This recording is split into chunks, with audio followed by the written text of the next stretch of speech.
This is a market that does not feel good at all at this point in time, between what we're seeing happening with the coronavirus flare-ups at this point in time, what we're seeing with riots and protesting and all this unrest happening around the country and around the world at this point in time. But when you step back and you just look at this market, and again, when I talk about the market, Brian, I'm talking about every single stock above a 25 million market cap and $2 price. That is the work that we've done at Piper Sandler for years. I will tell you right now that I've got 84.3% of all stocks in some form of an uptrend. I've got nearly a third of all stocks above their 200-day moving average.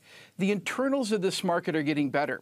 And at this point in time, I think a lot of people are trying to associate all the negative feelings they have about perhaps who's in Washington at this point in time, what's happening with the pandemic, what we're seeing happening with the unrest around the country. And I don't think that's going to have to translate exactly back into the market. This market, clearly, Brian, is on the road to recovery. And stocks, and you and I know, are a forward-looking mechanism. A lot of the stats that we've talked about here are really backward-looking. We know that the economy has certainly taken a downturn. We know the unemployment level is high. We know all these different things. But stocks are telling us a message of hope and telling us a message that things are getting better. So from my perspective, any of these little dips in this market, we want to be buying. We don't want to be selling this market. And again, it doesn't feel good, but that's really what we should be doing as investors, specifically ones with a longer-term time horizon.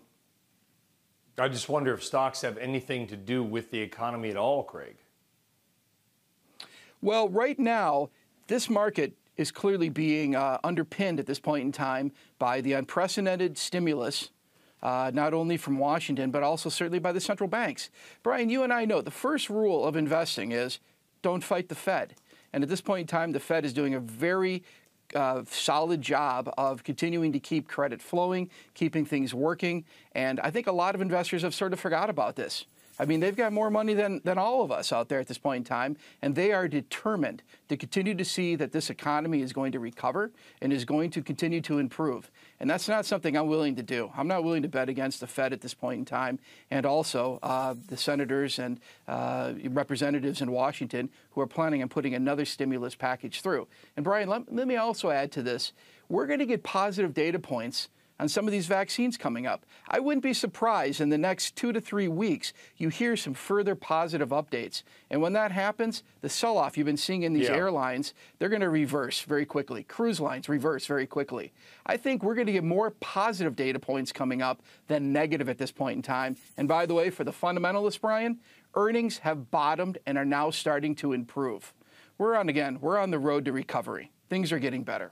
Yeah, and by the way, we've got probably the top analyst on this coming up in about 10, 15 minutes on the show, Matthew Harrison of Morgan Stanley.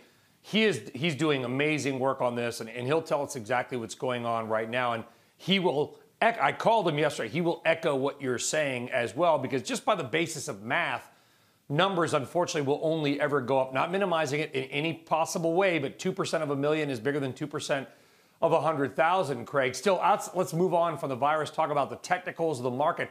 Are there any side of this market, Craig, that looks really still either in a positive trend or undervalued to you? Because as we showed yesterday, the big tech stocks, many of them, they're not at their peak valuations, but man, they are getting doggone close. Well, I would focus on a couple areas, and where I'm seeing the best relative strength in our work in the market right now is we want to be overweight tech. In fact, I've been overweight tech for 4 years now, and it doesn't look like it's starting to roll over or starting to wane at all at this point in time. So we want to be overweight tech. We want to be overweight consumer cyclicals, and we also want to be overweight healthcare. And I'll just tell you, Brian, inside of healthcare, you look at stocks like AbbVie and Abiomed and Danaher. These are all stocks that have great technical setups, trending very well and constructive. I look inside the consumer cyclical space, and if you start looking at stocks like Activision, they look very constructive. You look inside of technology, things like Slack look very constructive. And you could continue to see the semiconductors like NVIDIA. You know, these are all names that are still doing very well. And these are names that still should be bought by investors, in my opinion.